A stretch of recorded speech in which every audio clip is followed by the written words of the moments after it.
សួស្តីលោកនេះជាខ្ទិះមាន់របស់លោកសូមអញ្ជើញយកមកខ្ទិះមាន់នេះមើលទៅល្អណាស់មានអ្វីកើតឡើងមិនឲ្យមនុស្សញ៉ាំអាហារឡើយឬសំទោសពួកយើងត្រួតពិនិត្យ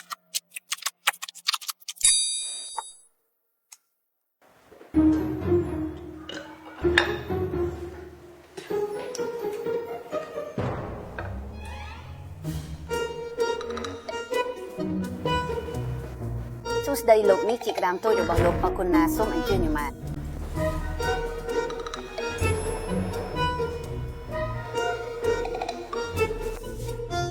ហើយដល់វិញមកម្ដងទៀតហើយមិនចប់មិនស្រេចទេអូយ៉ាអុយ break time ទៅ 0.5 ស្គីមែនទេអ្នកជាអ្នកបន្លំញ៉ាំក្តាមតូចរបស់ខ្ញុំឬមិនមែនមាននរណាញ៉ាំក្តាមតូចរបស់អ្នកទេ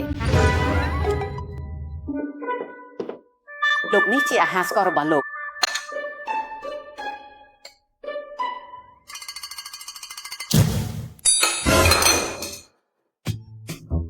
ឺអ្នកហើយដែលបន្លំញ៉ាំខូខេកមកឆារបស់ខ្ញុំហើយអ្វីអ្នកនិយាយបែបនេះគឺអ្នកហើយដែលបង្ខំមនុស្សស្លូតបូតហើយស្រក់ទឹកភ្នែកមិនមែនទេបងប្រុសសូមកុំយល់ច្រឡំខ្ញុំមិនមានន័យបែបនោះទេអ្នកកុំយំខ្ញុំសូមទោសណាប៉ុន្តែសូមទោសមែនទេដុំខេកមកឆាដែលមួយនេះខ្ញុំបានដាក់មកឆាចំនួនទេវាសាប៊ីសូមទោសណាតែល្អហើយគឺអ្នកហើយដែលបន្លំញ៉ាំខូខេកមកឆារបស់ខ្ញុំអ្នកមានភស្តុតាងទេនិយាយបោកគេហើយអ្នកនៅតែបងបំរើឲ្យខ្ញុំមួយដាំសាច់ជ្រូកស្រស់បន្ថយបន្តិចផងហើយអ្នកនៅនិយាយថាមិនមែនអ្នកទេខ្ញុំធ្វើបែបនេះសម្រាប់អ្នកទេព្រោះប្រទេសគេនឹងហិរណាស់អរគុណណាស់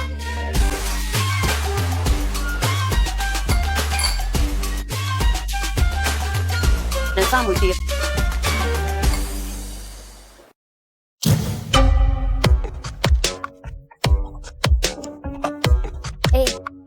ខ្ញុំចង់ដឹងថាអ្នកនឹងបកស្រាយយ៉ាងម៉េចលើកនេះអ្នកដាក់ដៃចូលមកធ្វើអ្វីអ្នកមនុស្សអាក្រក់ប្រសិនបើឈិនជៀនមិនឃើញខ្ញុំមិនចាប់អ្នកទេតែខ្ញុំមិនអាចទ្រាំបានទេដាក់ដៃចូលមកខ្ញុំទីអ្នកចូលមកមនុស្សអាក្រក់មិនធ្លាប់ឃើញមនុស្សបែបនេះសោះបងបំរើ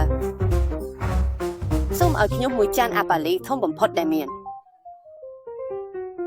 ខ្ញុំនឹងឆ្ងាញ់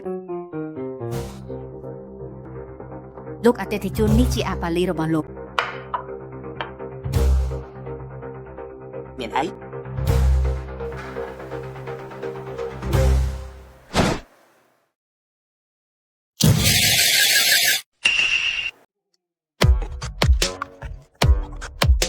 ហាឥឡូវនេះភូស្តាងទាំងអស់ស្ថិតនៅក្នុងមីហើយអ្នកកិច្ចមិនរួចទេ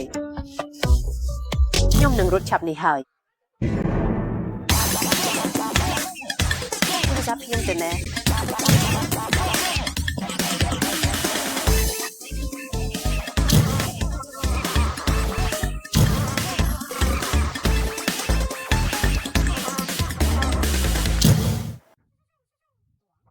ឈិនសៀងម៉ោង 6 កន្លះ